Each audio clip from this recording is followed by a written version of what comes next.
You fart a lot. You're in a crowded library and you just sat down to read through an interesting new book, and your body decides this is the perfect time to make its presence known.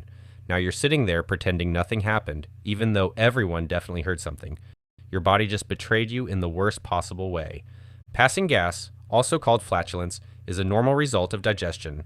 Some of that gas comes from air you swallow while eating or drinking. The rest is produced by bacteria in your gut breaking down food. This process is called fermentation. It mostly happens when your body digests fiber, which your stomach can't fully break down on its own. Your gut microbes step in, finish the job, and gas is part of the output. There's also a practical reason this happens. Gas needs somewhere to go. Releasing it helps reduce pressure inside your intestines and prevents that tight, bloated feeling. Most people pass gas around 10 to 15 times a day. Diet also plays a big role here. More fiber often means more fermentation, and more fermentation can mean more gas. That said, not all gas is equal. Pain, sudden changes, or other symptoms like weight loss or persistent discomfort should not be ignored. It may feel embarrassing, but regular gas is actually your gut doing its job and keeping things balanced. Your joints crack and pop. You're at the gym warming up before trying to squat your PR, and the second you bend your knees, they start making sound effects like they're in a popcorn machine. Now you're convinced your joints are falling apart mid-rep, even though nothing actually hurts. Fear not, you might still be able to finish your sets. That sound usually comes from something called cavitation. Your joints are filled with a slippery fluid that helps everything glide smoothly. When you move or stretch a joint, the pressure inside changes quickly. That shift can create tiny gas cavities in the fluid, and the formation of those cavities produces the popping sound. It's not bones grinding. It's just fluid physics doing its magic inside a moving joint. That's why painless cracking, especially in knuckles, knees, or shoulders, is generally considered normal. But if those sounds come with pain, swelling, or instability, that's a different situation and worth checking out. That loud pop might sound dramatic, but most of the time it's just your joints letting you know they're getting warmed up too. You need to poop after eating. You've just finished dinner and decide to go on a leisurely post-meal walk with your dog, but suddenly your body decides to schedule an emergency bathroom appointment. It takes all your willpower to not abandon your dog's potty time and run home for your own, and to not unclench those butt cheeks. That reaction is called the gastrocolic reflex. When food enters your stomach, it stretches and activates signals through your gut's nervous system. Those signals travel down to your colon and tell it to start moving. This increase in movement helps push existing waste forward to make space for what's coming next. It's less about speed and more about coordination. Some people notice this more after breakfast or coffee. That's because your gut has been resting overnight, so the first meal of the day triggers a stronger response. Meal size and composition can also influence how intense that signal feels. If this reflex is accompanied by pain, diarrhea, or sudden changes, it's worth paying attention to. Patterns matter more than singular events. Turns out that quick urge is your digestive system staying organized and keeping the pipeline moving on schedule. You get sore the next day. You just ran a 10K and are so proud of yourself for finishing without any training leading up to the race.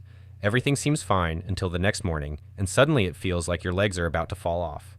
Your body feels heavy, your muscles feel tired, and walking downstairs turns into a slow-motion scene.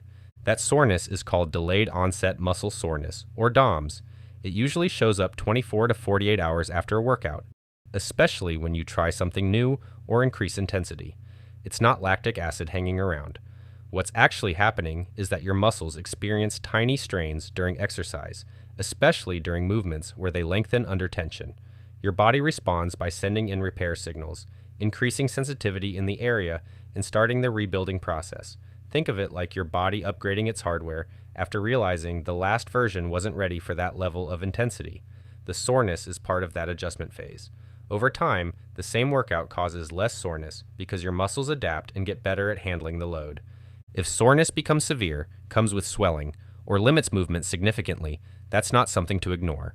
Also, if you notice that your pee is dark brown and your muscles hurt like crazy after a workout, that might be rhabdomyolysis. Definitely don't ignore that. But usually that next day struggle is your body updating itself after you pushed it to do something new. Your nails grow too fast. Freshly trimmed nails should buy you peace for at least a few days. Instead, they're back in record time, poking holes in your socks. It's suspicious that they're the only part of your body growing so fast and not the bicep muscles you work out every day.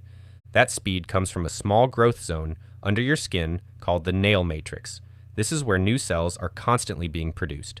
These cells fill with keratin, a strong structural protein, and push older cells forward to form the nail you see. For that process to stay fast and steady, your body needs consistent blood flow, oxygen, and nutrients. In simple terms, your internal supply chain is running smoothly, and nothing is holding up production.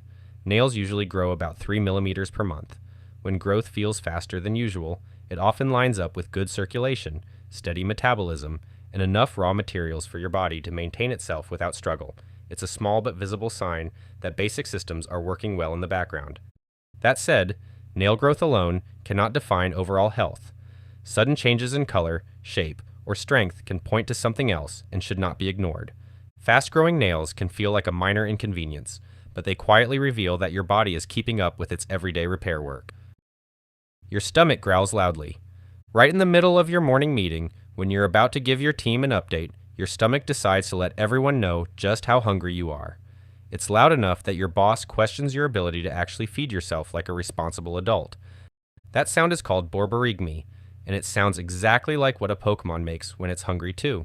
It happens when your digestive system moves gas and liquid through your intestines. This movement is driven by peristalsis, which is a series of wave-like muscle contractions that push everything forward. Picture a steady ripple traveling through a tube. When your stomach is relatively empty, there's more room for those movements to create noise, which is why it suddenly becomes so noticeable. There's also a built-in pattern called the migrating motor complex. This kicks in between meals and clears out leftover material from your digestive tract. As that wave passes through, it shifts gas and fluids around, which can produce those rumbling sounds.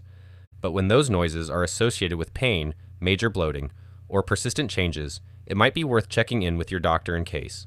That dramatic growl isn't a glitch. It's just your digestive system actively keeping things in motion and making sure you know it's working hard. You sweat easily. You step outside on a warm day, and within minutes, your new shirt is already stained with your armpit sweat. Meanwhile, your friends look completely fine. It feels unfair that you always need to bring a backup shirt, while everyone around you barely has a drip of sweat. That reaction is part of thermoregulation, your body's built-in cooling system. You have millions of eccrine sweat glands spread across your skin. When your brain detects rising temperature, it signals those glands to release sweat. As that sweat evaporates, it pulls heat away from your body and lowers your core temperature. It's the same principle as water evaporating off a hot surface, except your body is doing it on purpose to keep you from overheating. What's interesting is that this system can get better with use. People who exercise regularly or spend time in warm environments often start sweating earlier and more efficiently. That early response helps prevent your body temperature from climbing too high in the first place. If sweating happens excessively at rest or comes with dizziness, chest pain, or confusion, that might be a sign of a more serious underlying problem. Sweating might feel inconvenient, but it's basically an efficient AC built into your body, free of charge. Spicy food makes your nose run. You take a confident bite into a hot wing, and within seconds your nose starts running and your eyes start watering. Now you're stuck trying to wipe your mouth, chug ice water, and not knock over the whole table while keeping your dignity intact. Good thing you're not on the show Hot Ones, where millions of people can watch you suffer. That reaction to spicy food is called gustatory rhinitis. It's not an allergy, and it's not your body failing. Spicy foods contain compounds like capsaicin, which activate heat-sensitive receptors in your nose called TRPV1. Your brain reads that signal as irritation, almost like your nose just got exposed to something too hot. In response, your body sends in fluid to dilute and clear it out. That's why the drip is watery and usually stops soon after you finish eating. It's basically a reflex designed to protect sensitive tissue. Your nerves detect a potential irritant, and your body responds immediately to keep things under control. Some people have a stronger response than others, but the system itself is working exactly as intended. If it happens constantly or comes with other symptoms like breathing issues, throat swelling, and hives, that might actually be an allergic reaction, which is a whole different situation. But that runny nose after eating spicy food isn't weakness. It's your body trying to put out the fire you willingly started. You make earwax. You clean your ears, feel productive for 5 minutes, and somehow it's already back. It's like your ears are running a subscription that raises the price every month, but you don't know how to cancel it. That gross stuff is actually called cerumen, and it's made by tiny glands in your ear canal with a specific job: to protect your ears. Earwax traps dust, dirt, and microbes before they travel deeper toward your eardrum. It also coats the skin inside your ear so it doesn't dry out or crack. Even better, it repels water, which helps prevent irritation in a place that really doesn't like being wet. What's even more impressive, your ears actually clean themselves. Old wax slowly moves outward, helped by everyday jaw movement like talking and chewing. It's less like buildup, and more like a conveyor belt that keeps things moving out. Of course, this system has limits. Too much wax, pain, or hearing changes can mean a blockage that needs attention, and aggressive cleaning can push wax deeper and make things worse. Earwax might look like a problem, but it's actually your ear running its own low-maintenance security system. You get goosebumps. You're standing outside at night all alone, and suddenly you feel the hairs on your arms start to rise, without warning. You're not Spider-Man, and you hopefully haven't been bitten by a radioactive spider, so the hairs standing up probably aren't your spidey senses. But it never hurts to check if you can now shoot webs from your wrists. Those tiny bumps are called piloerection. Each one happens when a small muscle attached to a hair follicle contracts and pulls the hair upright. This is controlled by your sympathetic nervous system, which handles responses like reacting to cold or emotional intensity. It's the same system that kicks in during a sudden scare or a high-stakes moment. Originally, this reflex helped animals trap heat and look bigger to threats. Humans kept the wiring even though the visual effect is mostly gone. What matters now is the coordination behind it.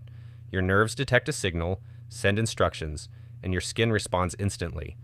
That kind of fast, synchronized reaction shows your body's communication system is working as it should.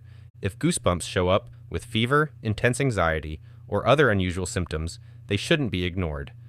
Next time your favorite music hits and your skin reacts, just know that's your body feeling the moment with you.